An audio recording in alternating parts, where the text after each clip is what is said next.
Welcome to the Hoops with Us podcast. And today I'm joined by a very special guest, Langston Wilson. Langston, how's it going, man? Hey man, just chilling, can't complain. How are you? I'm doing well, man. Thanks for asking.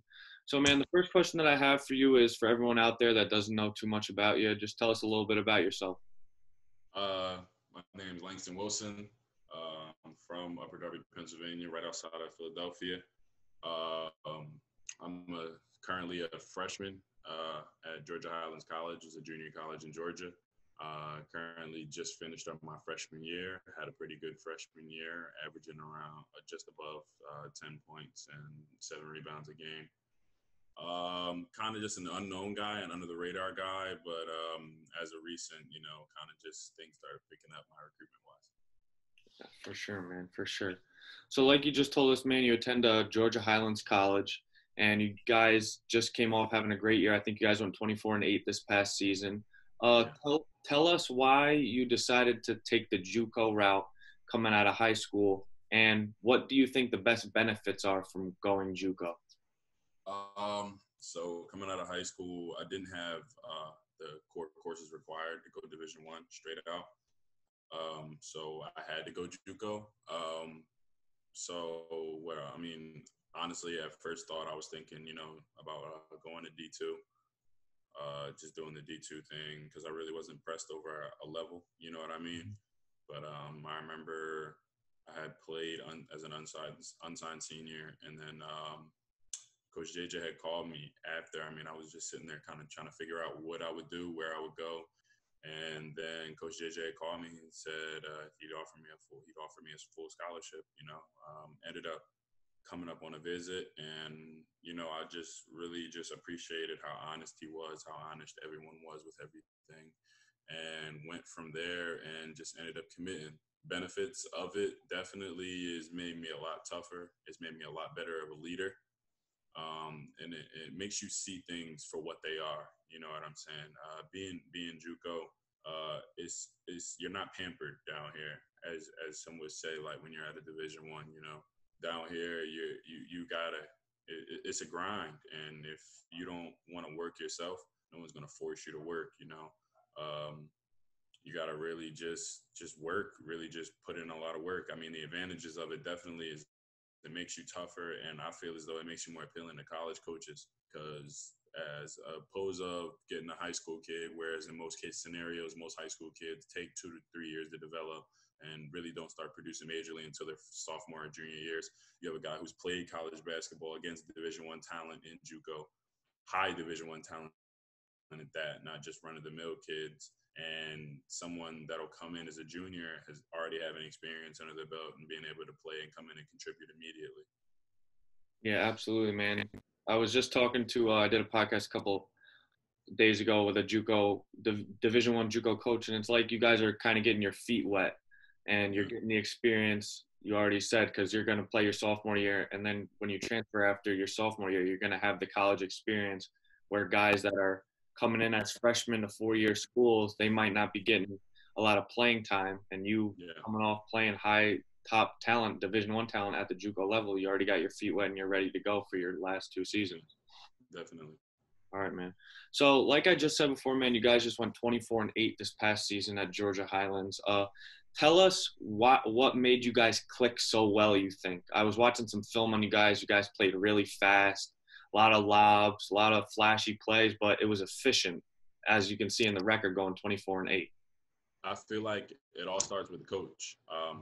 Coming in, Coach JJ as a first-year head coach, he had a game plan on what he wanted to do, and he really just went out and recruited guys that fit his system. A lot of guys that like to press, play fast, get up and down, score a lot of points. You can check. We scored a ton of points this year. We got a bunch of steals, things like that. So I feel like it started overall with the head coach, Coach JJ. Then you have the assistants who always buy in the system, Coach Julian, Coach John, and Coach Sheefen. And then when it came down to the players and leadership, I can't lie. At first, it was a little rocky. Everyone's still getting used to each other. But once people started getting used to each other and everyone found out their common goal, it clicked because at the end of the day, when you recruit a bunch of like-minded players and everyone's like mindset is to win, nobody's really worried about, well, I need to get recruited, so I got to score this X amount of points. It's like, well, I don't care who scores the points. As long as we win, we're all going to eat, you know. Mm-hmm. And we all wanted to get to the common ground, and the common ground for us was Hutch. Fell short in the conference championship game, but I mean, considering what we went through, lost 2 players at the break. One decided to transfer and just go D2 in the middle of the year. That was huge. We lost our second leading scorer, but it's just we were all such a family, such a bond. Like even when that happened, it was just like, okay, it wasn't like, dang, what are we gonna do now? It was more of a thought process of, all right, it happened, so what are we gonna do to get over it? So I mean, really, I feel as though, to completely answer your question, it's really just the coach, Coach JJ. For sure, man. For sure. Yeah. So, man, the next question that I have for you is, like you told us in your introduction, you averaged just above 10 points per game this season and about 7.6 rebounds per game. Tell us about the competition level at the Division I JUCO. I know at any level for college basketball, scoring above 10 points a game and having 7.6 rebounds is amazing. You got to have top talent to do that, even at any level. But specifically at the Division I JUCO level, where you're playing against guys that are going to high major, mid-major, Division I schools, just tell us about the competition that you faced throughout this past season and how it affected you and made you a better player. It's just different, you know.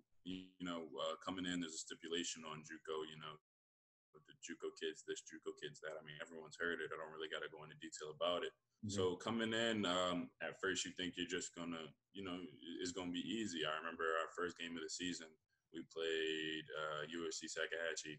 Ended up being a double overtime game. We lost, but just being in that environment, like, it was ridiculous. Like, I played against the kid Ahmad, who's going to Memphis right now. I'm coming into that game, you know what I'm saying? I'm not really thinking much of it, but it's like you start to wake up real fast. You know what I mean? Like, you come in, you're like, man, I can do this. And then it's just a wake-up call. Like, I mean, I had a pretty good game to be a first game. I had 11 points and 9 rebounds, but I won't even lie to you. Like, the first 5 minutes, like, being in there, like, really being in the fire, I was shook a little bit. Like, hold on. Like, these guys got 6'5" point guards. You know what I'm saying? Kids that are, like doing, like, kids out here like Kyrie Irving type. I'm just like, hold on, like, I'm not expecting that level of talent. You know what I mean? And it shook me a little bit. Like, it's like a wake up call. You like, holy hell, like this not nothing sweet. This is real. Like, it gets real. And then even as we got towards the out of conference play, and a lot of people would say when we got in our conference it would get easier.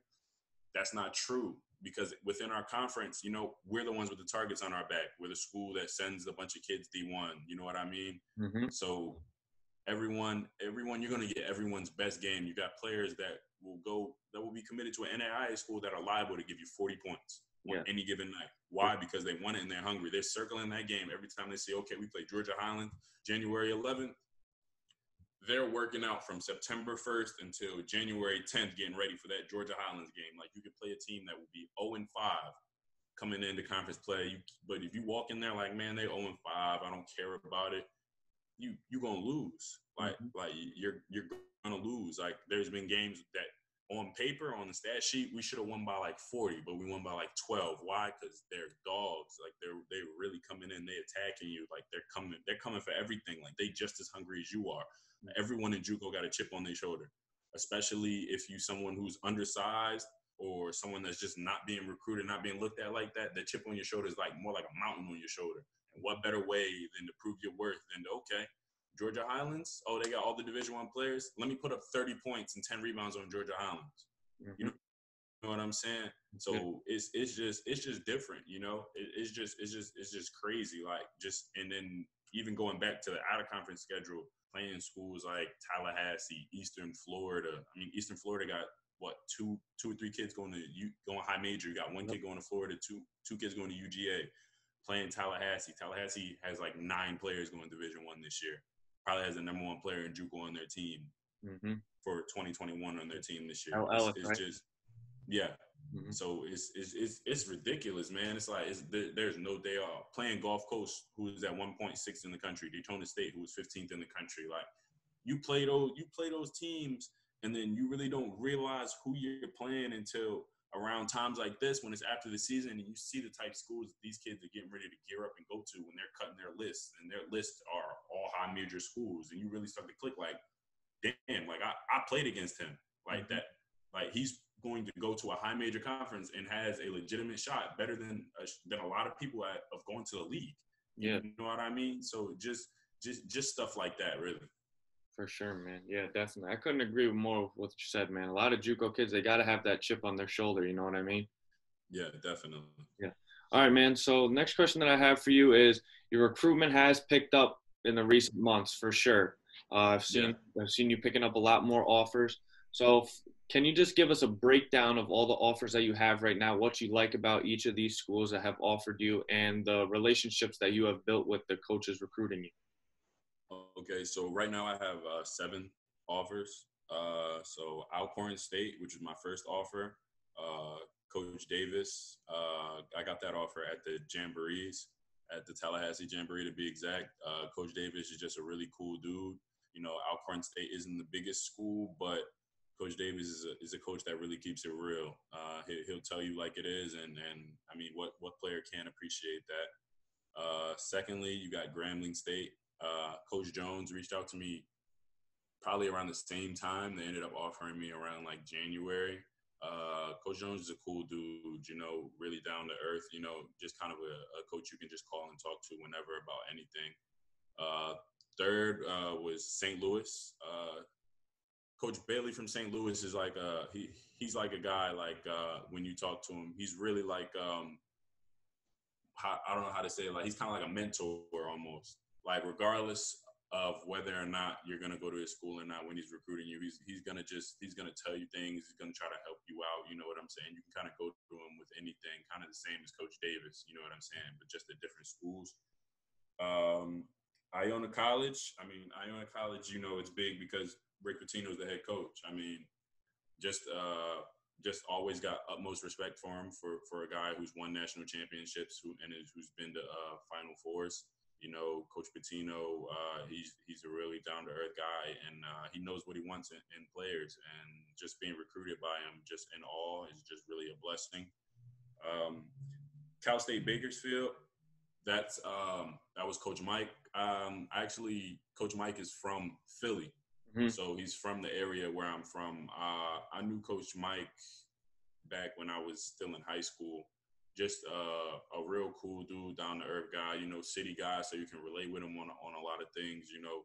And I got respect for Coach Mike because, you know, all in all, Coach Mike just really wants to help out kids from our area. You know, he really wants to see kids from our area just shine and do better. So I can't be mad at that. And also Mount St. Mary's, Coach Dan and Coach Matt are both really good dudes. I had a Zoom visit with them. I believe that was Monday. I had a Zoom visit with them on Monday. Really nice campus, really cool dudes, and they're really focused on player development, which is cool. Talking to them, you know, they recruit hard. You know, they know what they want in a player, and if they see that you fit their system and fit what they feel like they need in their system, they're going to recruit you hard. I mean, just also 2 really cool dudes that I just appreciate talking to. I mean, I really appreciate talking to all the coaches. Just kind of got to give a breakdown, you know. Absolutely, man. Well, Langston, that's all the questions that I got for you today, man. Can't thank you enough for joining me on the show today. I wish you nothing but the best of luck in your sophomore season at Georgia Highlands, and I'm looking forward to watching your recruitment explode even more, man. Hey, thanks, man. I appreciate it. No doubt, man. Stay safe. I'll be in touch soon. All right, no problem. All right, man.